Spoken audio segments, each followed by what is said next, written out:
Hello, everyone. I'm Bill Cannon from Police Off the Cuff, Real Crime Stories, and I'm a retired NYPD Manhattan North Homicide Sergeant. I did nearly 27 years. I just wanted to talk to you today about a special that's on Netflix, and it's called The Night Stalker. It's a documentary, and it's a great story in regards to the Night Stalker who was hitting in Los Angeles County area starting in 1984. And for a 6 to 7 month period, he basically terrorized that entire area. In fact, he even traveled to San Francisco and did some murders there.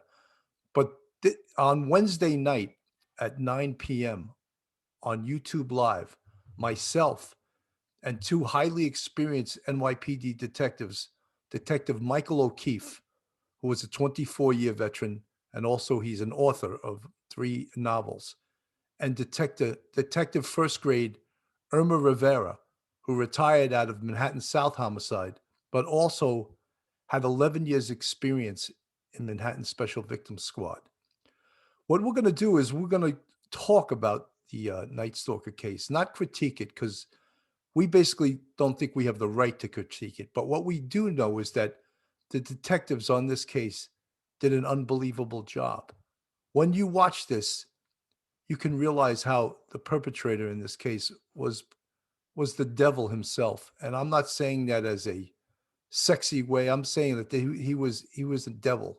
He did things that in my 27-year police career I had never seen someone do at that level and so many times.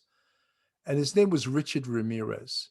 And we can look into his past, but I chose not right now to look into his past, just to know that his crimes were some of the most heinous that were ever perpetrated in this country.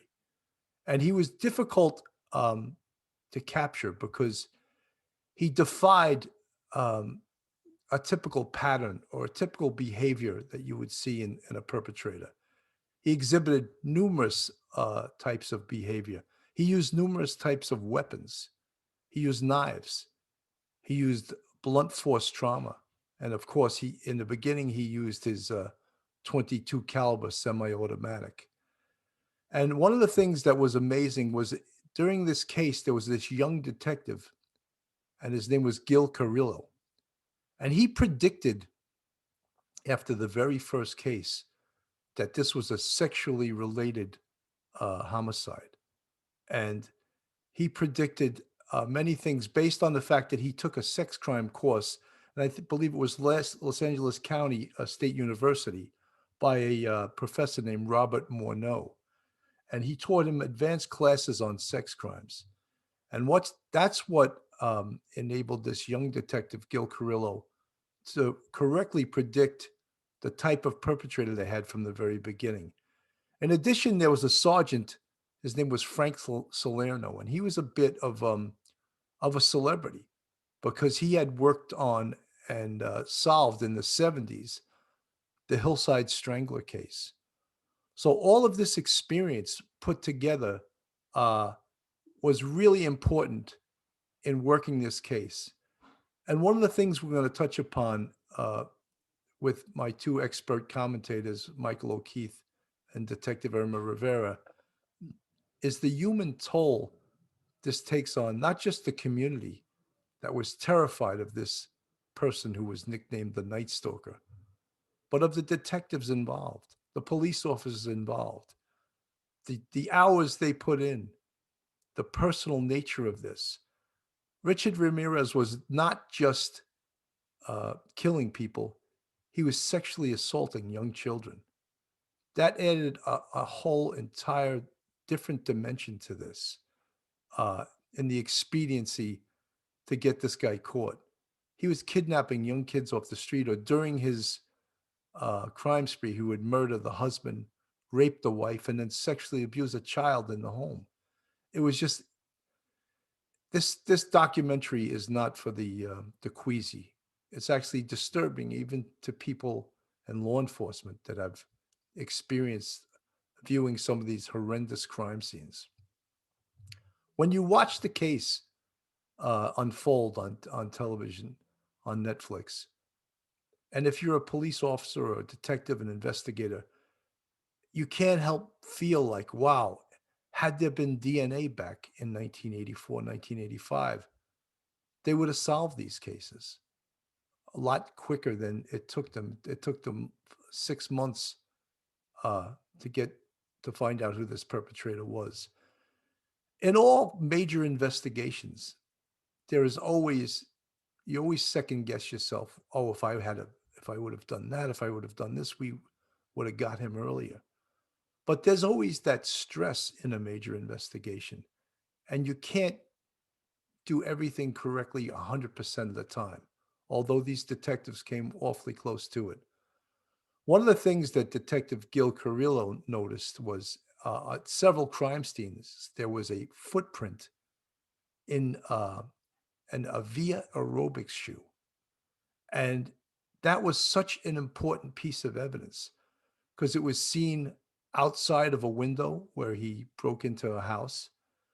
It was witnessed in bloody footprints on a blanket and also in the floor. And this was on multiple crime scenes. So when a lot of our viewers ask us, how come the police aren't always transparent with the evidence they have? There's a perfect reason right there. This footprint and him wearing those exact shoes was important for the investigators to have linkage between the different crime scenes. And once it got out there uh, that this information was released, and it was released later on in the investigation, it really hurt their case. It hurt their case to the point was, of course, now that the perpetrator knows that they're onto him in regards to his Avia shoe, he's going to stop wearing that shoe. And now uh, you may not be able to link the cases in the future. But some of the ways they linked these cases, they did have a couple of fingerprints. Um, Richard Ramirez not only committed these heinous crimes, but he stole cars. And he usually used a stolen car to get around and transport himself back and forth to these cases. And they were able to recover at least um, one or two of these stolen cars. And that led them to, I'm not going to give away how they solved it, just to know that anyone that's ever worked a major case like this, the stresses involved, the politics involved, and of course, the human toll it takes, not just on the victims. I mean, well, the victims, horrendous, and the families of these victims that they had to endure these things. But the detectives, they really have to endure and work crazy hours, 16, 18 hours a day, get a couple hours sleep, take a shower, say hello to your family, kiss your wife, kiss your kids, and go back to work. And that's the reality of police work, the reality of investigations. And working these serial killer cases, I mean, it's just unbelievable. The pressure, both from the police department, the public, the politicians, everyone, of course, wants this guy caught. And everyone, of course, wants to put their 2 cents in on who it is and what they should be looking for. But the LA police did an outstanding job. And then when the perpetrator drove 500 miles to San Francisco and started committing these heinous crimes there, the San Francisco detectives did an excellent job also. Um, they have it officially that the serial murders began on March 17th, 1985. However, after that, and actually after they had started shooting this documentary, they discovered two more cases that were attributed to the Night Stalker. And one was occurred on April 10th, 1984. And this was not discovered um, till the DNA came back in 2009. And this is where Richard Ramirez, known as the Night Stalker, kidnapped and raped a 9-year-old girl and left her hanging from a pipe in the basement of a Holiday Inn. But that case was not discovered again till 2009 based on DNA evidence. And again, back then, DNA had not yet, the science of DNA had not yet been invented. Because a lot of times this perpetrator did things at the crime scene that if he did today, he would get caught. For example, he would go into the refrigerator and eat food and leave it out on the table. Now, if a perpetrator did that today, he could get caught based on his DNA, his saliva DNA left on the food. In addition, he had masturbated on one of the rugs after he had killed people. Again, that DNA today would be collected and he could be caught um, much sooner than it took back then.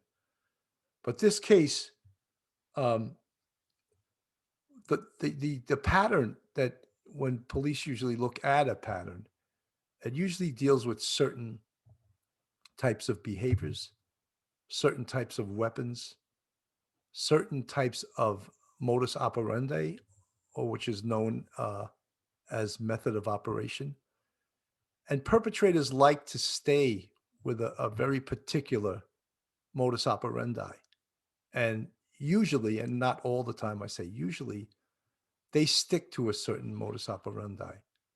But this perpetrator, he showed all different types of behavior.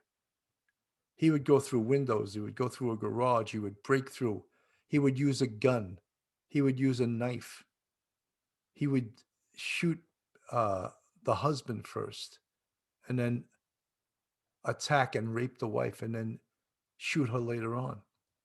And the fact that he kidnapped little children and sexually abused them really got to the detectives in this case. And that was almost what made him even more of a devilish type person. He was a devil worshiper, in fact. He left a pentagram symbol at several crime scenes. We could talk a little bit on Wednesday night about his upbringing and what psychologically or maybe even physically led him to become this savage serial killer that he did become.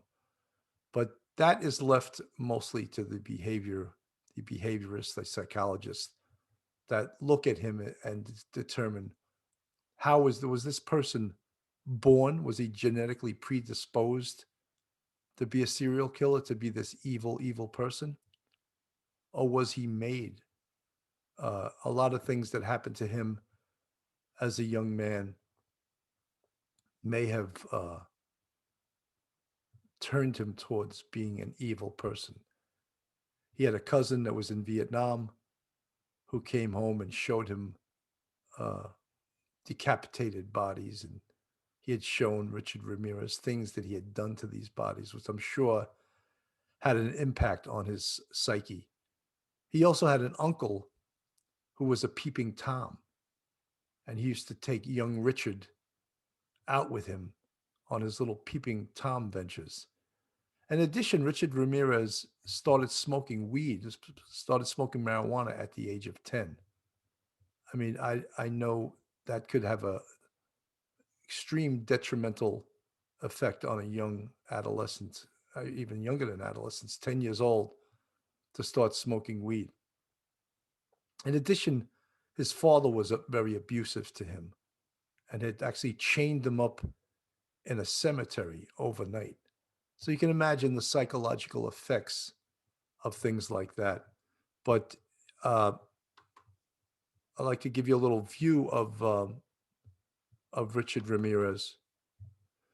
There he is in court, and he fancied himself. You know, he sort of glowed in the spotlight of who he had become. That's Gil Carrillo, and that's probably him today. When he worked on this case, he was a young detective, maybe with like 10, 11 years on the job, but he was very instrumental in working on this case. There he is again. That's the Avia footprint that was found outside uh, one of the locations in dirt, and they preserved it, photographed it, and crime scene, LA crime scene preserved the footprint, and it was a huge piece of evidence in regards to case linkage. There's Richard Ramirez in his mugshot next to Gil Carrillo. That's the other LAPD. He's a sergeant, and his name is Frank Salerno. And Frank was almost a celebrity cop because he had worked on another serial case, uh, the Hillside Strangler, which made him a bit of a celebrity. And he had asked the young Gil Carrillo when he got into the homicide squad if he would partner up with him. And the young detective Gil Carrillo was over the moon in regards to that, partner up with a celebrity sergeant who's going to take me under his wing and teach me everything. So that's how that worked out.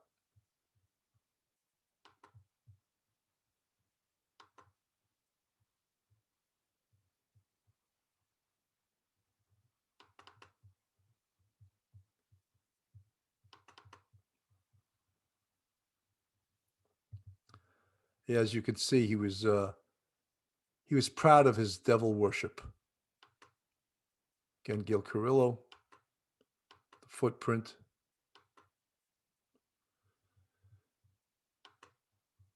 This case, we're going to discuss it more in depth on Wednesday night. Um, I think it'll be great to get the point of view of two um, NYPD homicide investigators, especially a detective of the caliber that we have. Both of them first graders.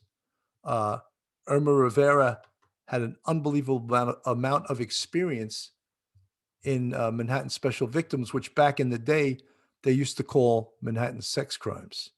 But now she did 11 years. This is such an appropriate photo of Richard Ramirez, of not the good-looking guy that the press tried to portray him as, but as the real devilish evil, just a criminal psychopath that he actually was. These are some of the sketches that they had prior to getting Richard Ramirez identified. And you notice the buggy eyes, but it wasn't as close to his actual look uh, as you see there. It was more of a, he almost looks emaciated and half crazed there, which I'm sure he is. So that picture right there. Um, he also had rotten teeth, and that actually helped the police a little bit in getting him identified. And we'll go more into that on Wednesday night. Uh, it's amazing with a serial killer like Richard Ramirez how the public um, gets so enamored with it, and they almost uh, fictionalize this person and make him something bigger than he was, rather than a psychopathic homicidal maniac. They make this serial killer out to be something like sexy almost. Women were sending him like naked photos of themselves. So a woman actually was able to marry this guy. Uh, Crazy, crazy. And until she found out, I believe, that he raped a 9-year-old girl, all of a sudden he wasn't so sexy anymore. But these are some of the pictures of him. And on Wednesday night, we'll get a little more into the behavior, the pattern, how police link cases together, and how uh, they were able to finally apprehend him. And there's a story behind that also. And the politics of a large investigation like this. As I said, we're not critiquing it. We're just going to talk about this case because I think it'd be sort of snide for us to try to critique the work of some great, great detectives. In every large investigation, mistakes can be made because we're not perfect in what we do. There's no field that's perfect in what they do. And in a large or major investigation, there's many, many moving parts. And not just between the investigators, but between the big bosses, the chiefs that are making the major decisions. So Wednesday night, 9 p.m. on YouTube Live on Real Crime Stories, retired sergeant from Manhattan North Homicide Squad of the NYPD, Bill Cannon, with retired first grade detective Michael O'Keefe and retired first grade detective Irma Rivera. And we will be discussing the Night Stalker case as seen on the documentary on Netflix. I hope to see you Wednesday night. This is Bill Cannon signing off. Thank you very much for watching.